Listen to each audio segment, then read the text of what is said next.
And I was just wondering, are we Islamophobic if we question Islam based on facts and based on the Quran and based on the surahs that's in the Quran?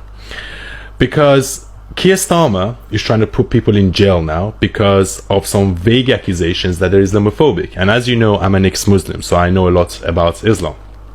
And what I'm going to do in this video is that I'm going to go through some surahs in the Quran. And as you know, the Quran is accepted by all the Muslims all around the world, both Sunni and Shia. Right? I'm not going to go through the hadiths, and I'm not going to go through the life of Muhammad, because that's 1,000 times worse. I'm just going to go through the Quran. And I really want to know, are we Islamophobic if we questions the surahs in the Quran? Okay? And I'm not necessarily doing this video to offend anyone, and I'm not doing it to be Islamophobic. I'm just trying to spread awareness, because sometimes I have conversations with other Muslims. I'm not a Muslim anymore, but like Muslim friends of mine, and they don't know that it says this in the Quran. You know, and the Quran is possibly the most peaceful book in the whole of Islam, because the hadiths are 1,000 times worse, and if you look at the life of Muhammad, it's actually very bad.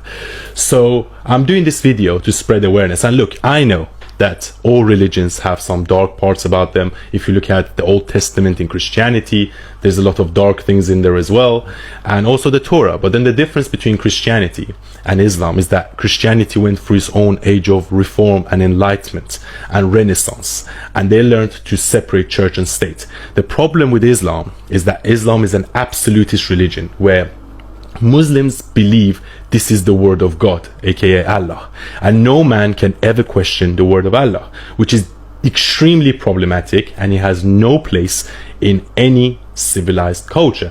So I'm going to go through the verses, and I want you to make up your own mind. Okay, so let's go through it one by one.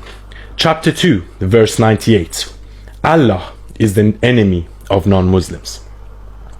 Chapter 3, verse 85. No other religion is accepted other than Islam. Chapter 8, verse 12. Allah will instill fear in the hearts of those who disbelieve Islam and Muslims. You cut their limbs by hitting their necks. And as you know, why do terrorist organizations such as ISIS, such as Boko Haram, even Taliban behead people? Where do you think they get that from? It says in the Quran. Chapter 3, verse 118. Make only Muslims your intimate friend. Chapter 3, verse 28, and chapter 9, verse 23. Do not make friends with non-Muslims. And maybe that's why some Muslims, they don't assimilate when they come to the UK or anywhere else for that matter. They stay in their own group because it's in the Quran. Well, don't make friends with non-Muslims. Chapter 8, verse 39. Fight non-Muslims until the faith of Allah is fully established.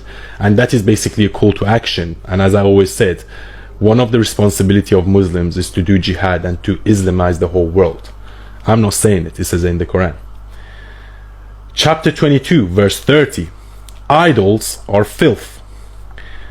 Chapter 9, verse 5. Ambush and kill the idolaters, and whenever and wherever you can find them.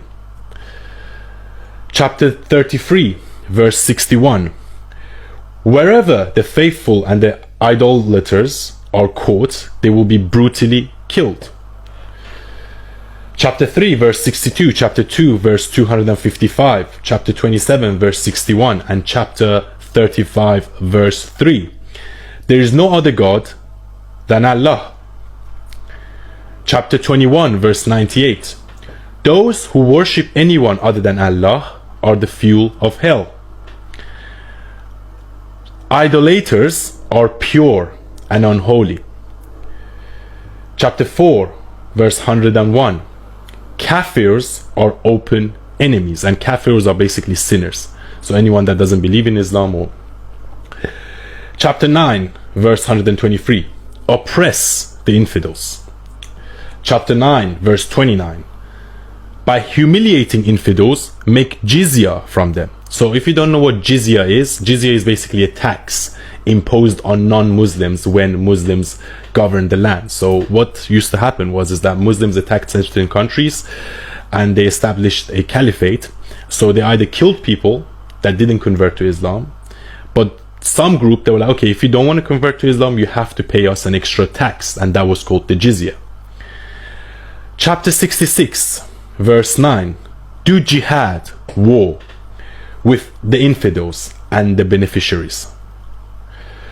Chapter 4, verse 56, will cook the skin of the disbeliever. And you see that sometimes, you know, it happens in Pakistan, it happens in Afghanistan. When someone is blasphemous towards the Quran or Muhammad, they burn them to death. And it actually happened recently to some girl that was accused of ripping up the Quran, and they burnt her to death in public. Chapter 8, verse 69, all spoils, including women, are halal. And that refers to the fact that Muhammad said that if Muslims go and conquer the land, then the women in that land are halal or permissible to the soldiers. Chapter 9, verse 14, Allah will punish the disbelievers at the hands of the believers.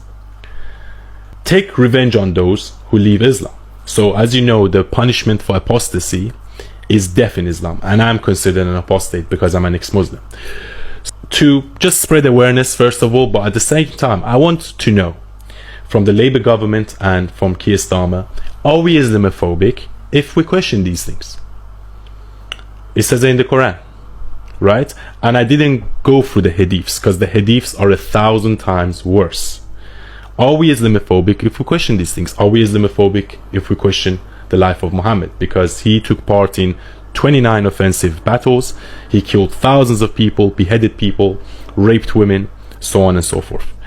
So are we Islamophobic if we question these things? And for those of you that just wanted to increase your awareness, what do you think?